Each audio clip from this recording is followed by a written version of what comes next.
Okay. So this is an overview of many of the elements or aspects of environmental ethics.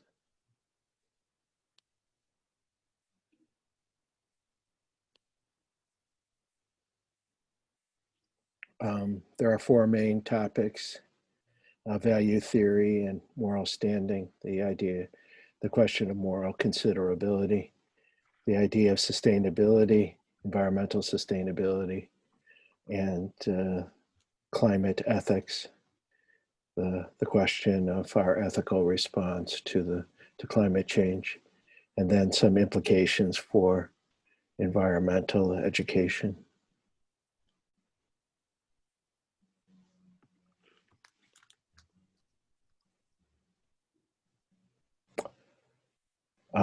Value theory and moral standing refers to the question, and we have entertained this question already, who deserves ethical and moral recognition, standing, and consideration.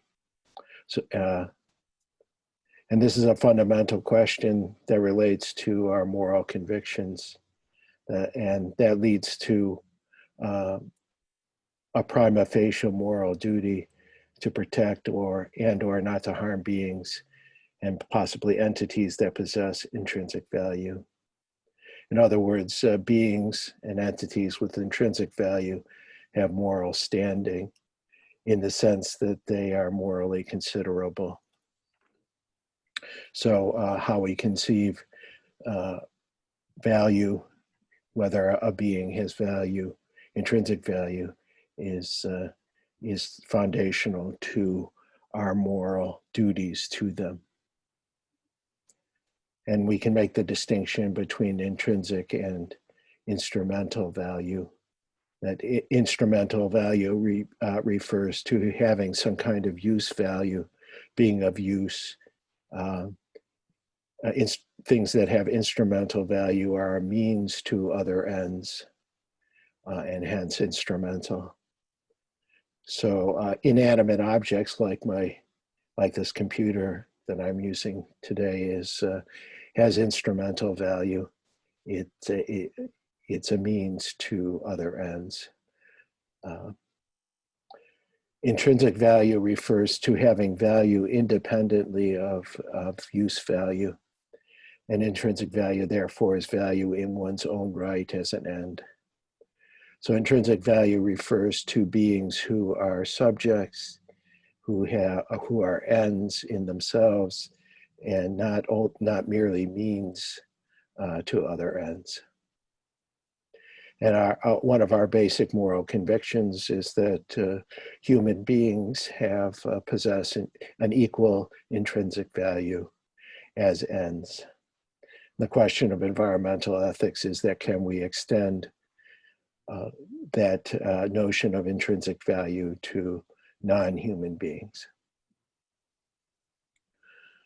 Anthropocentrism assigns intrinsic value only to human beings, or in a significantly greater amount, such that the pursuit of human interests are at the expense of non-human beings is always justified. So from an anthropocentric point of view, from a human-centric point of view, other living beings only have instrumental value.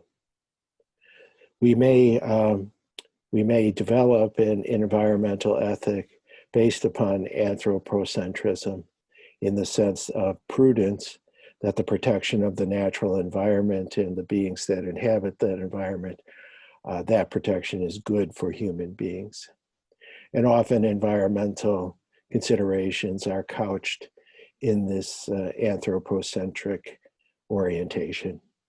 We view the environment and other living things as having instrumental value to the good of human beings. Much of anthropocentrism is challenged by environmental ethics, which pursues arguments for the intrinsic value of the environment and non-human beings. Oops. There have been a number of critiques of anthropomorphic or anthropocentric um, patterns of thought that have been argued to be environmentally destructive, that justify or lead to environmental harm. And these are four noted critiques of anthropocentrism. The one coming from deep ecology, articulated originally by the Norwegian philosopher Arne Næss. And deep ecology rejects atomistic individualism as an invalid view of reality, and it favors a relational biospheric whole approach to reality. That Ness argued that human beings live within as well as all other beings live within a relational whole that constitutes the biosphere. And therefore, to take a human perspective, a human-centered perspective, is to violate reality and to cause harm. Lynn White, in one of the foundational pieces that launched environmental ethics in 1967, argued that the Judeo-Christian worldview, which maintains the superiority of human beings, was highly destructive, that the view that nature was created for human use, that in that worldview, that Judeo-Christian worldview, leads to the unlimited exploitation of the earth, White argued. A third critique is feminism, and a feminist critique of anthropocentrism suggests an interconnection between the exploitation of the natural environment and the oppression of women, that the exploitation of the natural environment ran in parallel to or was interconnected with the exploitation of women historically, that there was a dualistic logic of domination inherent in patriarchy that exploited both nature and female humans, giving privilege and value of one over the other, men over women, humans over non-humans, etc. So the dualistic hierarchical thinking inherent in patriarchy was critiqued by kind of ecofeminism to draw the connection between the exploitation of nature and the exploitation of women. A fourth critique came out of the Frankfurt School and critical theory, that the disenchantment of nature, which emerged from the dominance of an instrumental rationality that characterizes modern thought and modern society, disrupted the relationship between the natural world and human beings and our own nature, causing a disconnect, which is very harmful to both human nature and the environment. That the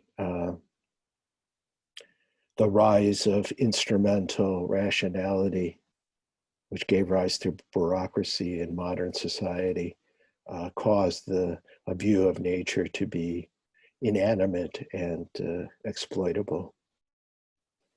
Horkheimer and Adorno were based their view on Max Weber's famous sociologist theory of the rise of modernity as the expression of instrumental rationality. So those four critiques of anthropocentrism were very important in the development of an environmental ethics. There have been, turning back to the idea of intrinsic value, in moral theory, we would ask for the rational basis of intrinsic value. What gives us reason to hold others as having intrinsic value? And there are a number of theories, two of which we'll look at in some depth when we meet again.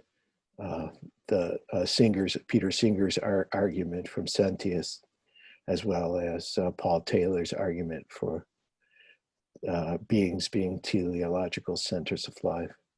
But there are a number of arguments for intrinsic value of nature and non-human beings. One is that they have interests and therefore are capable of representation. Having interests makes them, indicates that they have intrinsic value. Arne Naess's Deep Ecologies, Biospheric Egalitarianism argues that all living beings have value in their own right as parts of the biospheric whole. So all parts of the whole biosphere have value in themselves because they are part of this whole. An argument from sentience that all sentient beings have intrinsic value, that anthropocentrism is morally arbitrary because it's a kind of speciesism parallel to racism and sexism, and that what matters is the existence of suffering and not the being's race or species. A fourth conception was being the subject of a life, that is, having perceptions, beliefs, desires, motives, memory, the sense of the future identity. That's kind of an offshoot of sentience. Paul Taylor's argument that beings who are teleological centers of life have a good or well-being of their own and should be considered to possess intrinsic value because they are alive and they're a center of life. A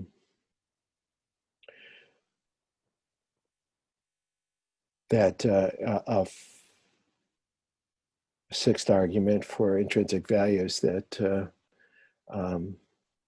there is beings with an ontological independence from human purpose and interests are autonomous. They have their own life and interest in self-preservation, and they're not mere things.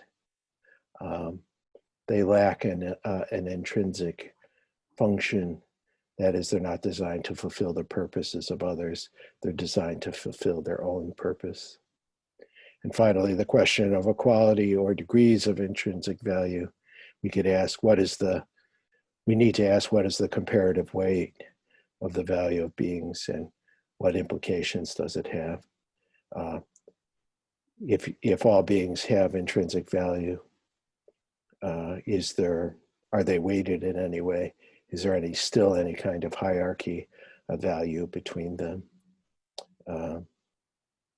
Does an elephant have more intrinsic value, a higher degree of intrinsic value than a mosquito, for example? Many of us would say yes, there remains a hierarchy of value among beings, although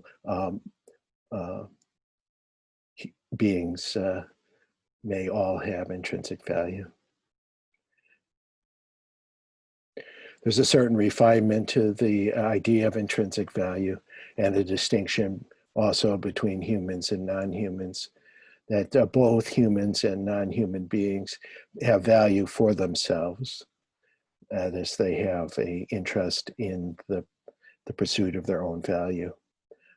It's argued that it's only human beings who have value in themselves, who are self-conscious, have self-consciousness. Also, there are recognized and articulated values are necessarily anthropogenic. Mutually enacted intrinsic value is not anthropogenic. That is, it's not human created. So that's another distinction. It is argued that human beings are able to recognize and articulate intrinsic value in themselves and in others, whereas other non-living beings, non-human beings, are their intrinsic value is mute. It's mutely enacted. It's not articulated because they don't have the capacity to articulate the value. So Kikok Lee writes, humans are the source and locus of recognized articulated values regarding themselves and the source of recognized articulated values regarding natural items. Natural items are the bearers of mutely enacted values and not recognized articulated values. Following intrinsic value and the moral, ethical conviction of intrinsic value, we can, based upon the moral point of view, we would derive consistent and coherent moral imperatives would be derived from intrinsic value. And there are two basic orientations to moral principle. One is the teleological orientation, which defines the good and then defines what is right in terms of the realization of that good. And this is often expressed in terms of the equal consideration of interests of those affected to be equally considered in the consequentialist equation. So the teleological orientation is consequentialist, and it looks to define the right in terms of the realization of the good as states of affairs. An alternative moral orientation is the deontological orientation, which defines the right independently of the good and defines the right in terms of relationships between beings, human beings and other beings, rather than the realization of some good state of affairs. And basically the deontological orientation suggests that those with intrinsic value are to be treated as ends and to be respected as ends. And from that respect for persons or respect for living beings is derived to moral rights and duties, correlative duties.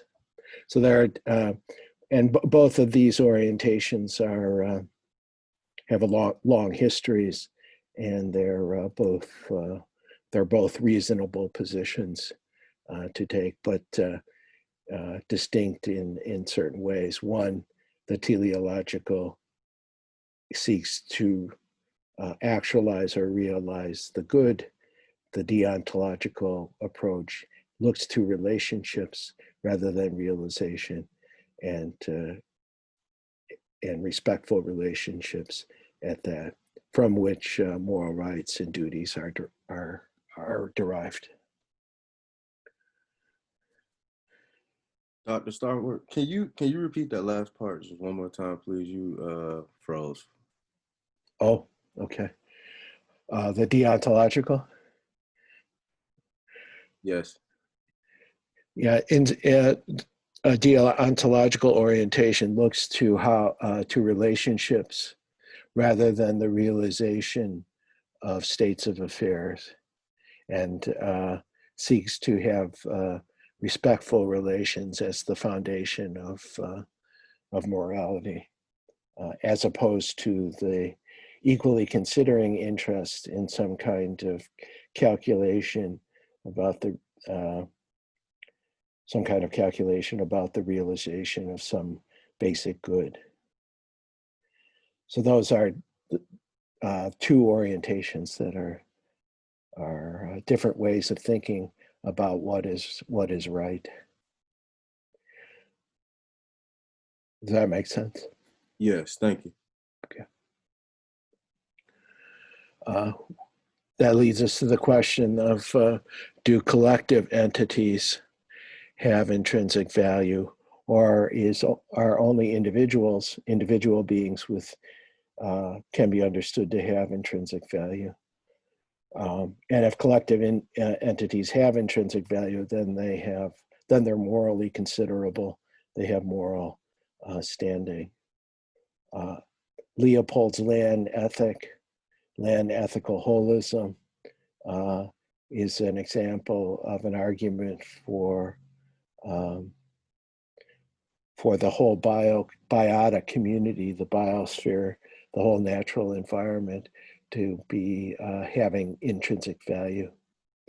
And his famous principle was a thing is right when it tends to preserve the integrity, stability, and beauty of the biotic community.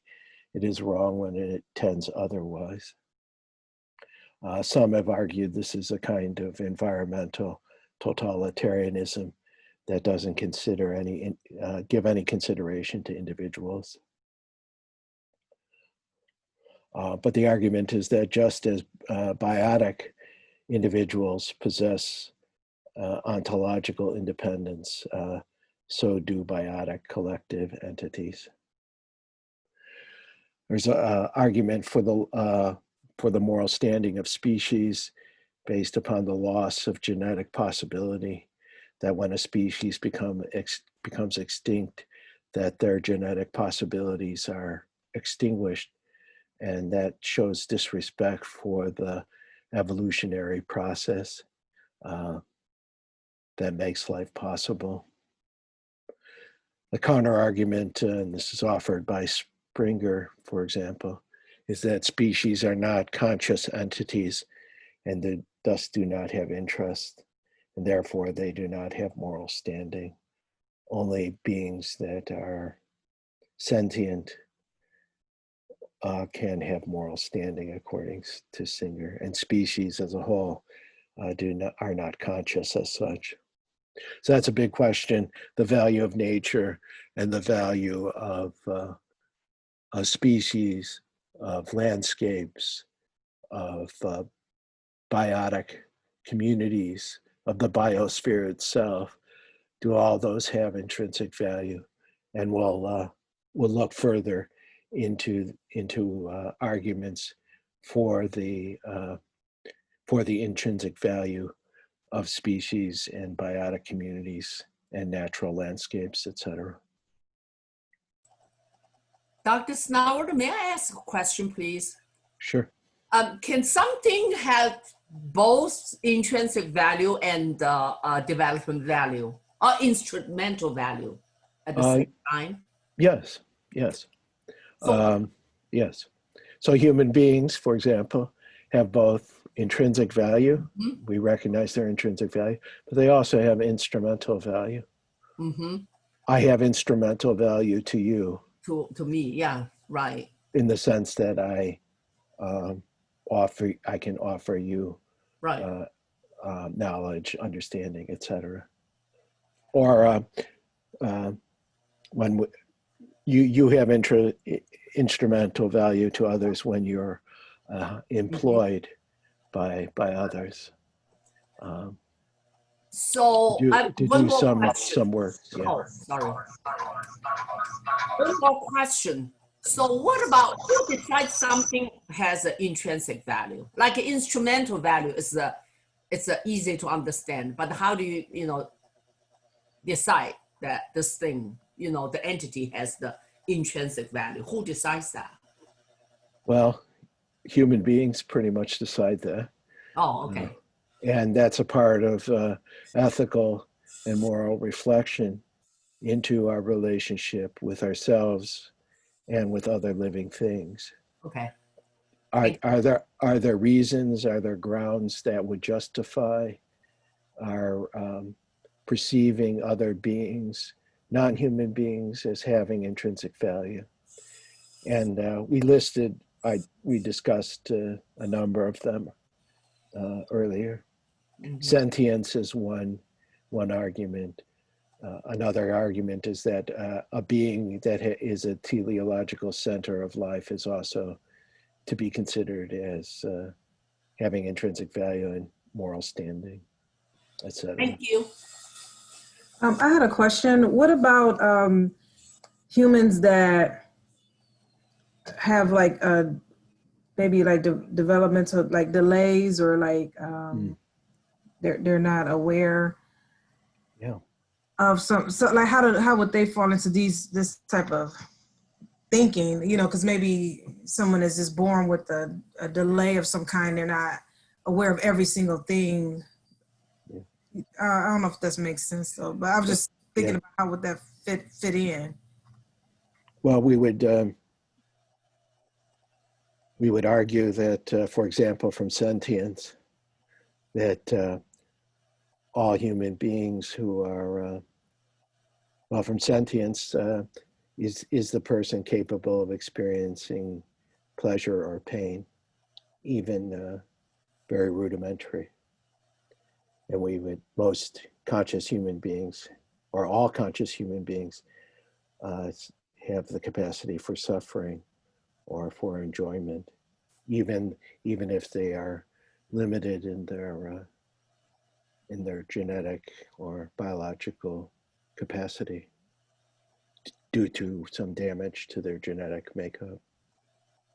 Dr. Sauer, could it also be argued, aside from intrinsic value, obviously, instrumental value, with the viewpoint of these people providing opportunity for growth for their loved ones, or for the parents of the children?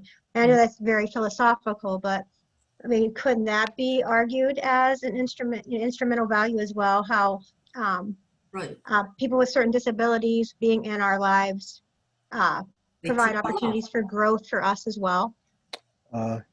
Yes, I think so. Yes.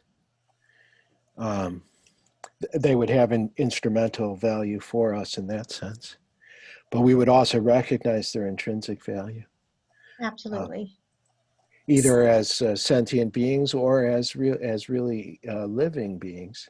Like, for example, human beings in comas, for example, who are not conscious in that moment. We still have an obligation, many would argue, to treat them with moral respect, and not, unless they have pre-established a living will, for example, not to be kept alive mechanically. We would keep them alive as long as possible because they're living, and that's a recognition of their intrinsic value and their moral standing.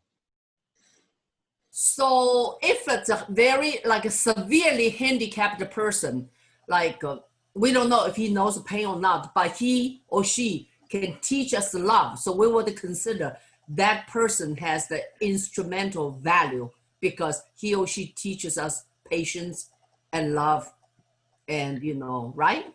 Would that be considered as a instrumental value?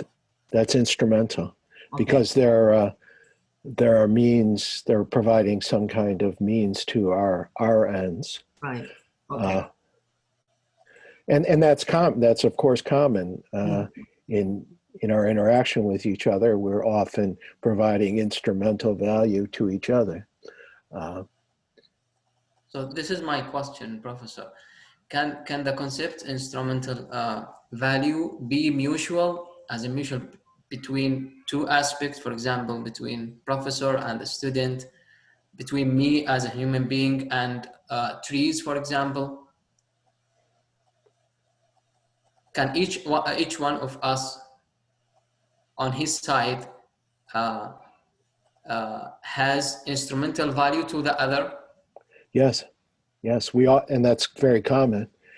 And we our economic relationship, for example, is based upon mutual instrumental value to each other.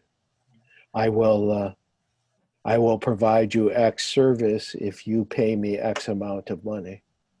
My car breaks down, I take it to the shop.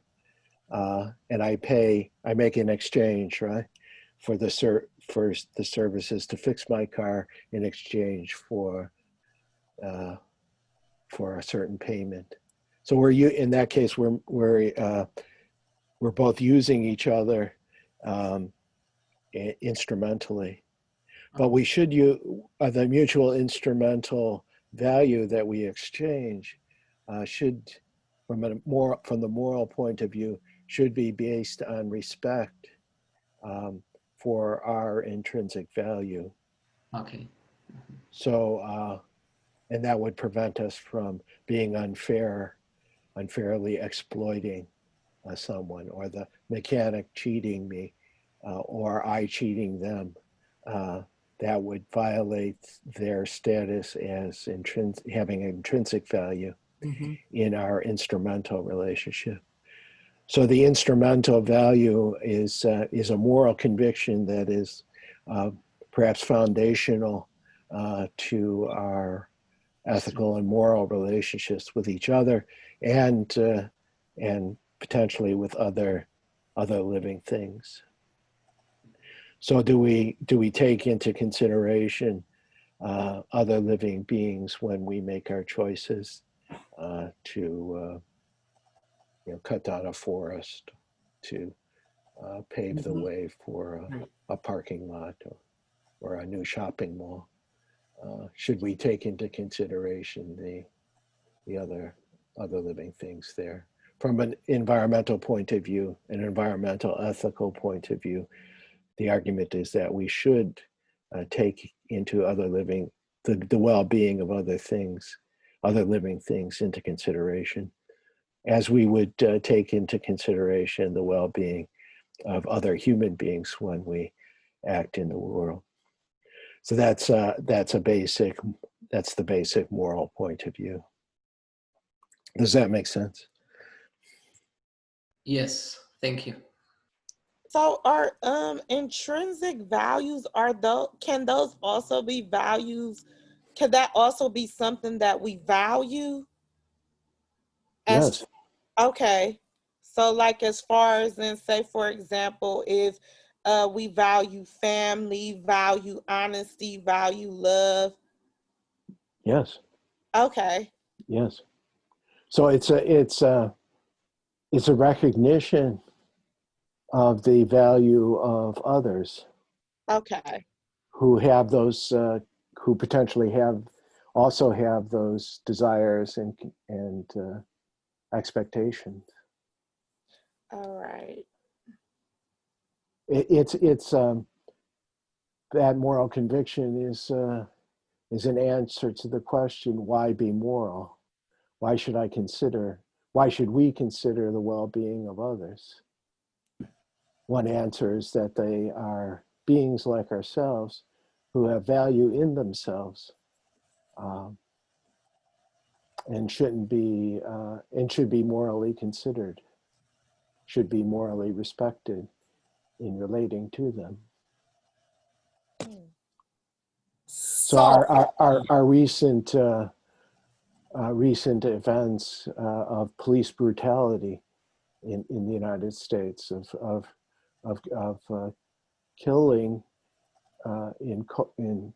without due cause, without justification, That's wrong.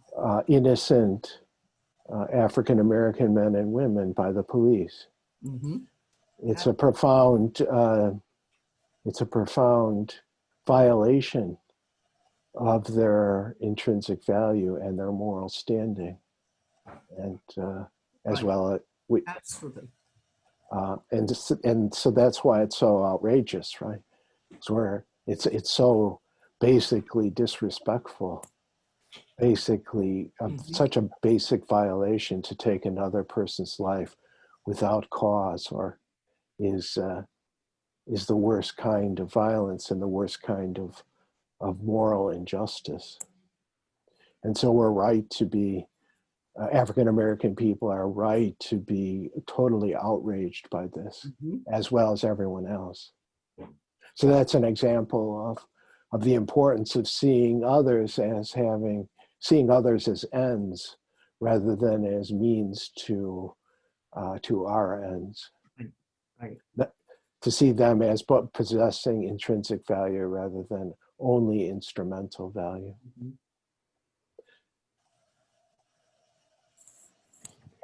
Make sense? I have something that I know Americans always try to avoid to talk, but being me, I'm sort of challenged my view now. So let's say the abortion view. So basically, this is really pro-life. If you're thinking about someone's instrumental value, so who has the right to terminate, no matter how early stage it is, right? Wouldn't that be a violation of ethics? Well, that could be argued. Right. Yeah. But is a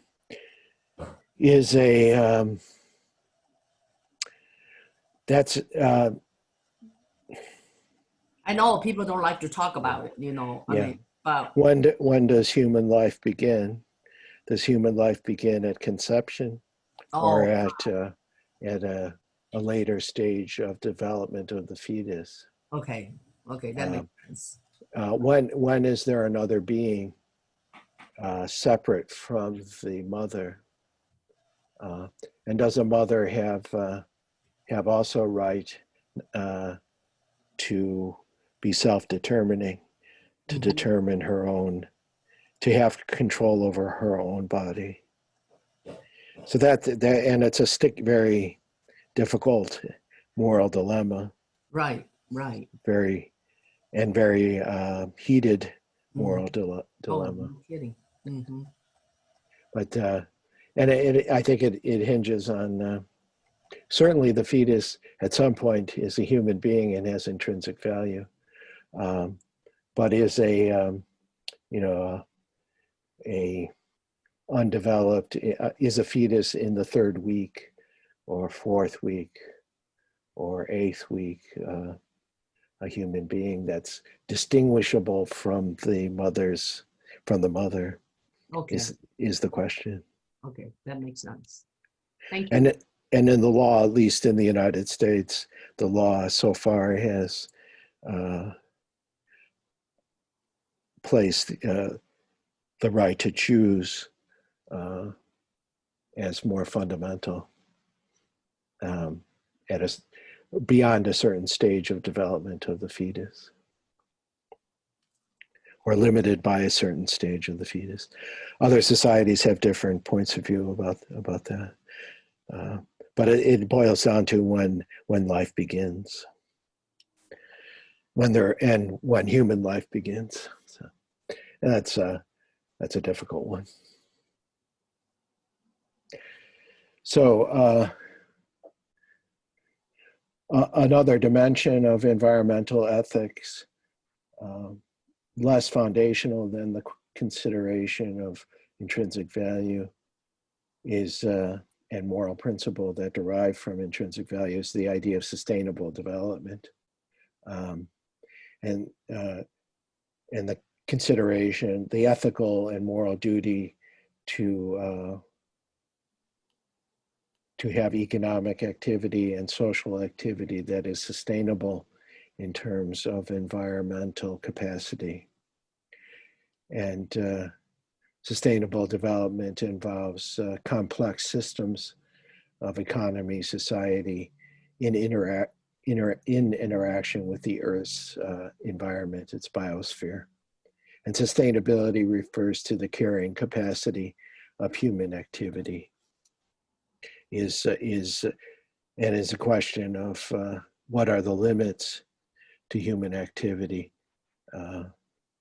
If we go over the limit of the carrying capacity of the environment, then our activity is not sustainable. That's a very important consideration. And it involves, it's a part of a particular normative conception of a good society, that a good society would include would guarantee economic prosperity, would guarantee social inclusion and social justice, would guarantee good governance and the rule of law. And fourth, and this is relatively new, a good society a just society would also be environmentally sustainable over generations. And this, the idea of sustainability links to issues of environmental justice, about the burdens, who benefits and who is burdened by environmental sustainability and environmental destruction. So if we look at the question of sustainability, economic growth is of critical importance. And that it has been demonstrated historically that economic prosperity is achievable on a large scale. There's been an average growth of economic prosperity since 1820. And the size of the economic pie has expanded since the beginning of the Industrial Revolution. So we can see global economic growth and population growth are correlated. And really, we've had an enormous increase in economic activity since the beginning of the 19th century. Economic productivity was very low and very stable over centuries. From the year 1 to the year 1800, there wasn't much change in the productivity of human beings. But that took off exponentially at the advent of industrialization, the application of science and technology to economic development. And the growth in economic activity is parallel or correlated with population growth, which has also grown exponentially, beginning in the late 19th century and into the 20th century and the 21st century. There was very little population growth in the past 10,000 years, up until the advent of the Industrial Revolution, and that has grown exponentially. So we've entered a period in the last 200 years of great economic activity and a corresponding growth in human population.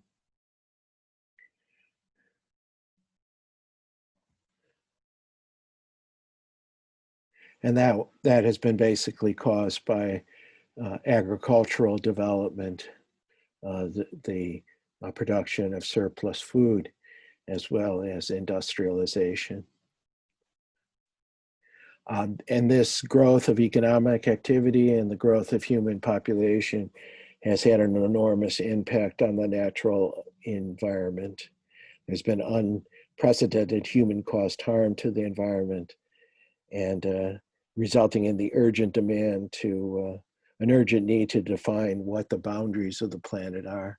What are the safe operating limits of the biosphere? And this is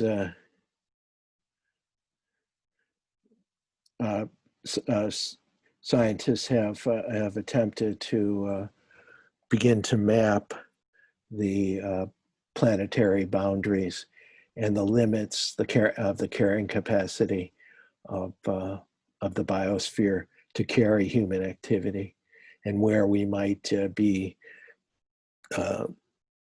going beyond the boundaries that are safe for both human beings and safe for other living things and the biosphere itself. So sustainability is about knowing what these boundaries are and limiting our capacity or our activity to stay within the boundaries of the biosphere, the carrying capacity of the biosphere. And we're in danger of exceeding those limits as our activity increases, our economic activity increases, and our consumption increases, and the human population expands. And one of those, one element, a very important dimension of sustainability and dimension of planetary boundaries is the effect on the climate caused by carbon pollution in the environment.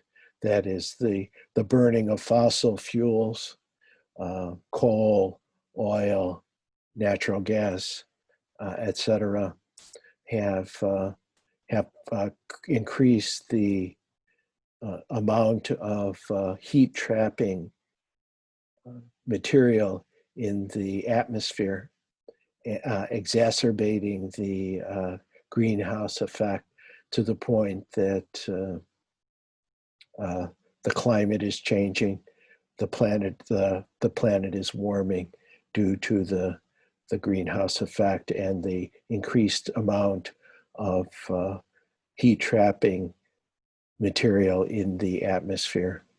And that includes an increase in water vapor in the atmosphere, which also traps heat. We'll talk more about climate change in the near future. But that the fact that there is human-caused climate change, a human-caused global warming, it gives rise to two fundamental moral questions or considerations. And they are what principles should regulate the fair distribution of the benefits, burdens, and risks of the mitigation of an adaptation to climate change. And based upon these principles, what normative framework should inform and guide climate change policy. So climate ethics has to do with principle and as well as principles that inform our response to climate change. And there are a number of further questions involved as we'll explore later. Whether our orientation, whether we look at the history of carbon pollution or that we take a point in time like 1950 as the starting point for considering the benefits and burdens of climate change, or do we go back to the beginnings of the Industrial Revolution? A second consideration is whether moral agents and what moral agents and units should we consider in thinking about climate and climate ethics, individuals, collectivities, groups within collectivities. We should also consider the costs of prevention, mitigation, and adaptation, questions of the fair distribution of emissions, and the cost of adaptation are central to any climate ethics. What would constitute a fair distribution of the continued consumption of fossil fuels, for example, and who should pay for the cost of adaptation? There's an argument from the developing world that the Western world, the United States, Canada, Japan, Europe, the Europeans are responsible for most of the climate pollution and have benefited the most from those emissions in terms of economic development. And the other parts of the world have been disadvantaged in their economic development and have barely contributed to climate change. Why should they have to bear the costs, they argue, of the activity of European and American economic development? There's also consideration of setting a global emissions ceiling based upon the remaining space in what is called the global sink. How much carbon can the biosphere absorb without, and how much can we sustain, how much carbon can we sustain in the atmosphere without very significant and perhaps catastrophic damage to the environment. So these are some of the issues involved in climate ethics. In terms of principles of distribution, of distributive justice related to climate, there's a number of possibilities. Capacity, responsibility, who's benefited, should there be a guaranteed minimum of consumption and emission?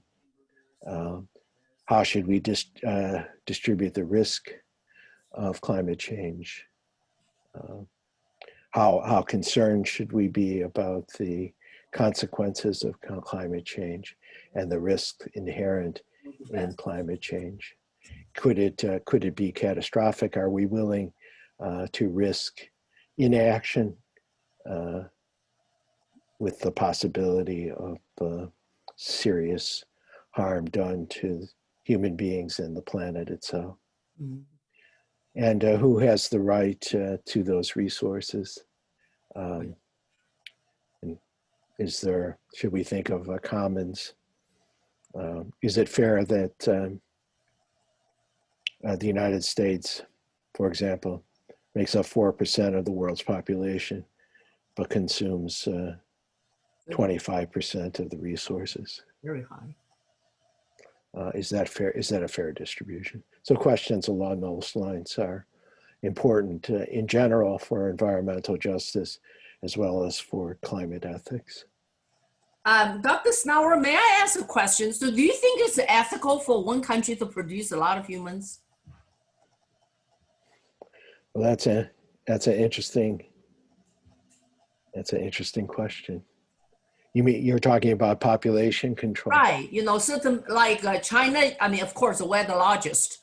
So we did control, China did control, yeah. I would say we, but you know, I mean, no matter how long I live here. And China did control the population, but that policy was so criticized. By controlling the population, China reduced the 5 million or something, whatever million, it's more than that. But now, so is it not just China, it's so many countries in the world, like they do not have birth control. So they have so many babies. That's ethical then, because you consume more earth. Yeah. Well, I'm not sure if the ethical question is about the size of the population as such, but whether how we, what the population does in terms of the consumption of resources and the emission of pollution into the environment. Population is a significant question, but all projections suggest that the human population will level out at about 10 billion people and stabilize at about 10 billion. And most of the increase in population to that leveling off of 10 billion will come from Africa. There'll be Africa will be the center of future population growth. Right. So we'll going have about forward. 2 more billion to go. Yeah. And that's difficult. But there is hope, and there is significant evidence, I think, that the population will not grow beyond about 10 billion people. It's a lot of people and a lot of consumption.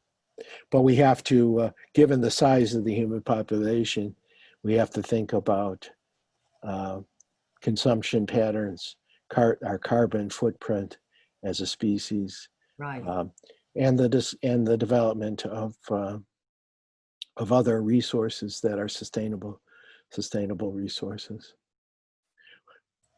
So population growth was once alarming, but I think that has stabilized over time. It's more now a question of what we consume and what pollution we produce, and can we stay within the planetary boundaries of the biosphere. Mm-hmm. Okay, thank you.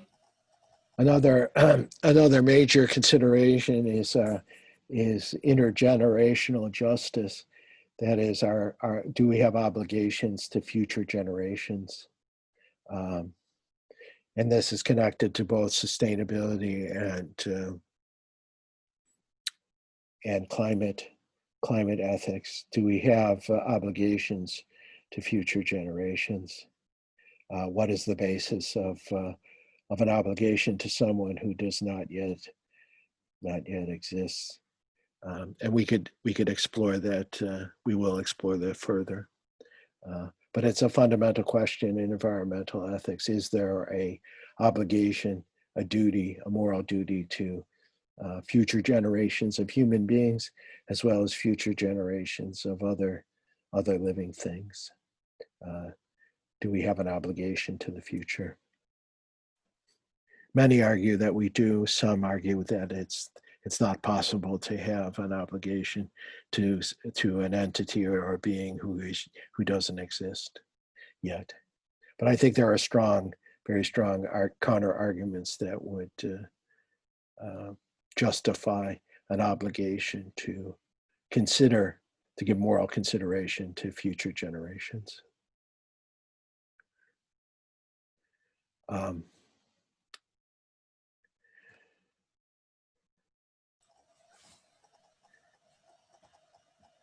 We can think of environmental justice as well, and this is something we might want to pursue further in the course, is the nature of environmental justice, that in terms of power and the empowerment and agencies of citizens, Mm-hmm. as not the mere recipients, but the agents of environmental justice. How do we create an empowered and informed democratic citizenry who can participate in environmental policy formation, and that policy formation that is morally justifiable? Mm-hmm. And how can we be liberated from the injustice of oppression around environmental issues? Are we, and this relates to the question of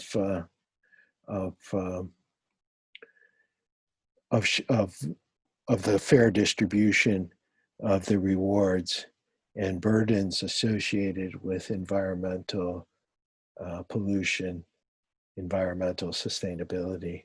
Often, historically, environmental pollution has been unfairly distributed to individuals of lower social classes, for example, which are sites of neighborhoods where poorer people live, are often more polluted and more toxic than environments where more affluent people live.